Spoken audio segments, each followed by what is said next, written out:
नमस्कार, मैं हूं आकांक्षा और आप देख रहे हैं न्यूज इंडिया टीवी। आइए रुक करते हैं आज की कुछ ताजा खबरों की ओर। खबर गाजीपुर से, जहां बीच सड़क पर एक महिला का हाई वोल्टेज ड्रामा सामने है। पति पत्नी के बीच झगड़े के चलते सड़क पर महिला ने जमकर ड्रामा किया। एसपी ऑफिस के सामने पति पत्नी में जमकर झगड़ा हुआ। इस दौरान महिला का अपने ससुराल वालों से भी सड़क पर झगड़ा हुआ। मामला सदर कोतवाली क्षेत्र के कचहरी रोड का है, जहां बीच सड़क पति पत्नी भिड़ गए। सड़क पर ही दोनों ने जमकर झगड़ा शुरू कर दिया। बताया जा रहा है कि शहर के आलम पट्टी इलाके में रहने वाले अजित की शादी मधु से हुई। दोनों के बीच आए दिन झगड़े होते हैं। पति पत्नी के विवाद के बीच कुछ दिन पहले मधु ससुराल छोड़कर किराए के मकान में रहने चली गई। पति ने मामले की शिकायत पुलिस से की। आज सदर कोतवाली क्षेत्र के कचहरी रोड पर पति पत्नी आमने सामने हुए तो दोनों के बीच झगड़ा शुरू हो गया। बीच सड़क ही दोनों एक दूसरे पर आरोप प्रत्यारोप लगाते हुए भिड़ गए। बीच सड़क पति पत्नी के इस हाई वोल्टेज ड्रामे को देखने के लिए सड़क पर तमाशबीनों की भीड़ लगी। सूचना पाकर मौके पर पहुंची पुलिस ने दोनों को समझा बुझा कर अलग किया। वाशु कश्यप की रिपोर्ट, मुजफ्फरनगर से। अजित, क्या हुआ, क्या मामला है? ये मेरी 6 साल की बच्ची है, उसको मार रही थी तब मारी, ठीक है, कुछ नहीं बोले। उसको उठी बैठी करा रही थी जबरदस्ती। हम कि चलो 5 बार हो गया, उसको जबरदस्ती कराओगी, अभी पेट में तल भी चल हो जाए ना सोच, तो उसका जिम्मेदार कौन होगा? उसी पर हम बोले कि तुम भी घूमने जाती हो कहीं, चाहे कहीं भी जाती हो, मार्केट लेट हो जाता है तब तुमको कुछ बोलते हैं नहीं ना? तो कह रही कि आप क्या चाहते हैं? हम क्या जाएंगे?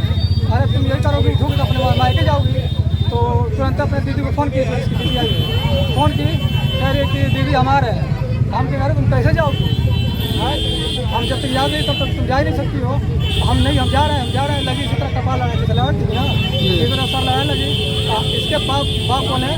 इसके पापा कि बेटा तुम छोड़ दो उसको, आने तो हमारी है ना, भी छोड़ दो, तुम आना बाद में, 2 दिन बाद आना। हम छोड़ दिए उस समय छोड़ देंगे, चलो ठीक है। जब ये निकली घर से तो हम भी पीछे से बाद में निकले।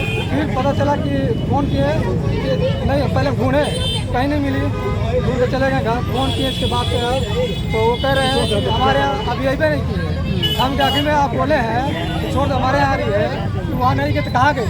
और ये कहा कि ट्रेन पकड़ी और किसी से मदद ली और उसके बाद चली गई थी उधर गोंडा बाराज की तरफ। गोंडा बाराज की तरफ जाकर 10 दिन थी, वहाँ पर जाकर वीडियो बना रही है सबसे, और बदला बच्चों का ख्याल, हमारा ख्याल, दोनों सिंह तोड़ दी। बाराज में ये क्या अकेली थी? अकेली थी, मगर मदद किसी से लेके गई थी यहाँ से, मतलब पैसा से लेकर। कितने दिनों गायब थी?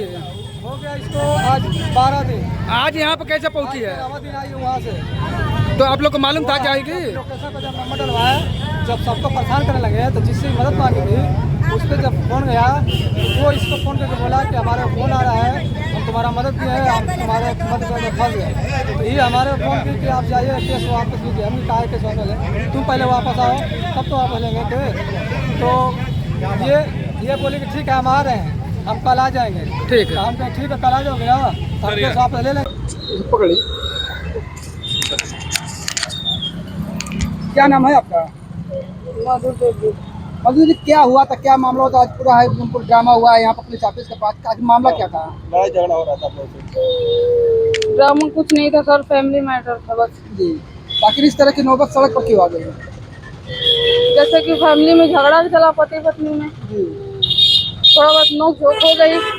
तो मेरे मतलब मैं घर नहीं थी, मेरे हस्बैंड जैसे कोतवाली में एफआईआर दर्ज करवाए थे, तो उसी को हम मतलब जैसे कोतवाली से फोन आया तो उसी को मतलब कचहरी से मेरे वकील पापा बोले कि वकील हैं जो अंकल जी, उनके यहाँ समझ लो कि तुम्हारे ऊपर एफआईआर हुआ है, क्या हुआ है। तो बस वही हम समझने आए थे कि मैं जैसा कि लोग आरोप कि 15 दिनों से आपके घर से गायब थी, तो 15 दिन मायके भी नहीं थी, तो आगे कहाँ चली गई थी? हम सर रूम लेके थे, रूम लेके रह रहे थे। अच्छा, मतलब अकेले थी या किसी? हाँ, अकेले थे हम। अच्छा। 2 दिन पहले मेरे हस्बैंड से बात भी हुई जी। हम लोग में हमेशा झगड़ा होता था, तो हमेशा ही होता था कि हम मायके चले जाते थे, वो हमको मना के लेके आते थे। कारण क्या होता था? पारिवारिक मामला था या कुछ और मामला होता था? पारिवारिक ही था, तो मतलब हाँ, झगड़ा होता था तो हम अपने मायके चले जाते थे। हाँ, तो इनके मम्मी का कहना था कि जा रही हो मायके तो हमेशा के लिए छोड़ के लिख दे के चली जाओ। तो हम इस बार झगड़ा हुआ तो हम सोचे कि ना मायके जाएंगे, नहीं इनके यहाँ रहेंगे, हम इससे अच्छा रूम लेके रह लेंगे। तो हम बस इसी वजह से रूम लेके 10 दिन थे। और ऐसा गाजीपुर में थी या कहीं और? नहीं, गाजीपुर में नहीं थे, क्योंकि हमेशा नजदीक रहते थे तो हमेशा ऐसे ही होता था। तो हम सोचे कुछ दिन दूर रहेंगे तो हो सके झगड़ा का मामला सलट जाएगा। तो ये कोतवाली में लिखवा दिए। तो बस हम कोतवाली से फोन आया कि नहीं तुम जहाँ भी हो आ जाओ। अब क्या आप अपने मतलब ससुराल जाना चाह रही हैं? चाह रही हैं? अभी तो हम नहीं जाना चाहते हैं। बच्चों को लेकर? बच्चों को तो अभी लेके जा रहे हैं, लेकिन ये मेरे पास रहती नहीं है। सब ये अपने दादी के यहाँ रहती हैं, सब अपने पापा के यहाँ रहती हैं सब, क्योंकि हम करते हैं जॉब, हम घर रहते नहीं है। इसकी दादी इसका किस पालन विभाग को में है? वो जैसे हम पहले पार्लर चलाते थे, अभी मॉल में रहते थे। उस दिन से मेरा मॉल मतलब मॉल बंद चल रहा है, तो इस वजह से मैं मतलब कागज जमा कर रहे थे। कागज जमा कर लेंगे तो कहीं भाई गरीब फैमिली से हैं, तो हम सोचे कमाएंगे नहीं तो खाएंगे कैसे। ये पति के साथ नहीं रहना चाहती हैं आप? नहीं, बस हम झगड़ा होता है तो बस हमसे लिखित मांगा जाता है सर कि नहीं लिख के जाओ, लिख के हमको दे दो, जहाँ जाना है जाओ। और ये बच्चियां मेरे पास नहीं रहती हैं, सभी इनकी पालन पोषण की दादी करती हैं, क्योंकि हम शुरू से जॉब किए हैं। बच्ची तो आप ही की है ना? हाँ, बच्ची मेरी है सब। जैसे हमेशा झगड़ा होता रहता था तो हम बोलते थे कि लेके जाएंगे, तो ये लोग बोलते कि नहीं तुम बच्चे को नहीं लेके जाओगे, पालन पोषण हम करते हैं तो बच्ची को तुम लोगी। तो हम इसके लिए भी कुछ नहीं कहें, क्योंकि बच्चियां मेरे पास रहती नहीं है तो हम उस पर तो दबाव डालेंगे नहीं। क्या बच्चियों के बगैर आप रह सकती हैं?